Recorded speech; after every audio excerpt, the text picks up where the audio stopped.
one other cool observation is actually the lifting blocks themselves. They now have teeth.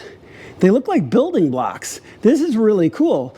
So if you stack them on top of each other, they'll stick to each other. They're bumpy on one side and hollow on the other, and they'll actually stick together. That is really cool. So potentially, you could be stacking these on top of each other, and when we do the setup, we're going to be, but I very likely will end up using this in a scenario where I probably have the big block and the little block stacked on top of each other. So when these are actually sitting, lifting the car, I actually gain even a little bit more room. I usually wouldn't stack the blocks before. They didn't have the same texture, so they could potentially slide on each other. So I'd either use the big blocks or the small blocks. And in this case, I can stack them, which is really, really cool. This is a 6mm Allen, so go ahead and take this out on both sides.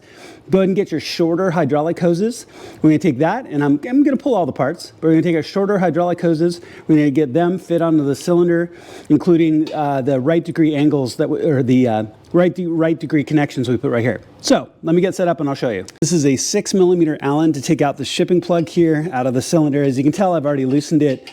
So you can just go ahead and take that out and set it aside.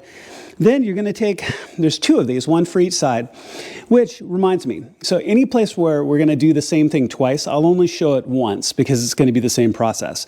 But the important part is that you have this bend at the right angle, or the correct angle, which is not straight up and down, not flat, but about 45 degrees. So you can screw the whole assembly in that way, tighten down the nut with your fingers, and just have it in about the right place. I also will leave this cover on until I'm done. Now, one thing, and you might be able to see it just off camera over there, this does come with some thread lock. You do not use any thread lock on these connections. Like I said, you're gonna do this on both sides, just like that. We don't wanna have any leaks once this is going. You've got a male end and a female end. You can tell which end goes here. So you can go ahead and pull this cover off, and this is where that 17 is going to work. Like I mentioned a second ago, I usually leave these covers on until I'm done with them or I'm ready to put the fittings on because I don't want to beat the threads up. Same thing here for the little plug here in the end. All you have to do is just take this little plug out. And this one's fighting me a little bit. The other one came out much, much easier. So once you have that set, you go ahead and just set this onto your fitting here.